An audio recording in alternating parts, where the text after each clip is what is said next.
Lionel Messi's poetry in motion, broken down as David Beckham's vision plays out. For half an hour, the greatest of all time had reminded everyone he is, in fact, human. His first touch was a misplaced pass, when he won a free kick just outside the box with 5 minutes left. Everyone thought the moment had arrived. Instead, he clipped a tame effort into the wall. When he was closed down by 3 players and appeared to have run into a dead end, there was a brief feeling of resignation that his MLS debut was destined to be an underwhelming affair. His majestic pass and the entire move, which wrapped up a vital 2-0 win for Inter Miami, almost played out in slow motion. Looking back, it contained all the hallmarks of the new Inter Miami, the one dreamed up by David Beckham, the one which has previously left the former England international emotional and overcome by his vision playing out on the pitch. Of course, it was created and finished by Messi, the magician who is the beating heart of Miami's new maestros. But it started, just as typically, with Sergio Busquets. Busquets, who came on alongside Messi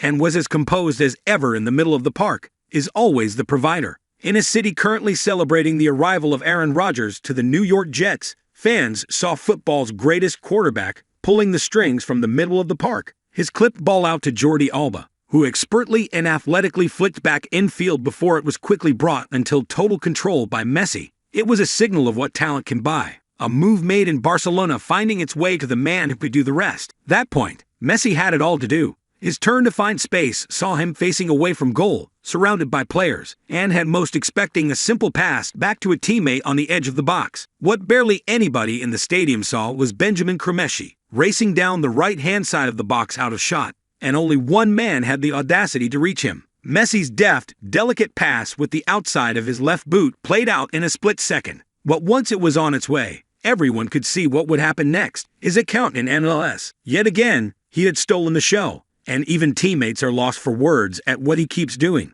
It surprises me, and it doesn't. Teammate Deandre Yedlin said after the game, "It surprises me because it's just unbelievable to see, but it doesn't surprise me because it's him." It's kind of both sides. 50 yards behind, Kamo Miller was watching Messi work his magic whilst trying not to get distracted. He said, "I'm at the back and just catch myself watching him instead of picking up on my assignment. It's tough to stay focused when you have such a great presence in front of you." He can't help but appreciate the Busquets, Messi, Alba link-up which has become so instinctive after so many years together. It's just instinct to them now, Miller says. They don't even have to think where each other are going to be. They know exactly where each other want the ball, and as a team we're picking up on it as well. We're starting to be able to find Leo in the pockets that he wants the ball, Jordi up the field where he wants the ball, those cutbacks that always looks for Leo at the top of the box. It's like they've been practicing it every day for their whole lives, so it's special to watch. But whilst it was a goal made in Barcelona, it was sprinkled with some of Inter Miami's own homegrown talent in Cremaschi. The Argentine-born youngster, on course for a United States call-up, has shown since the arrival of Messi.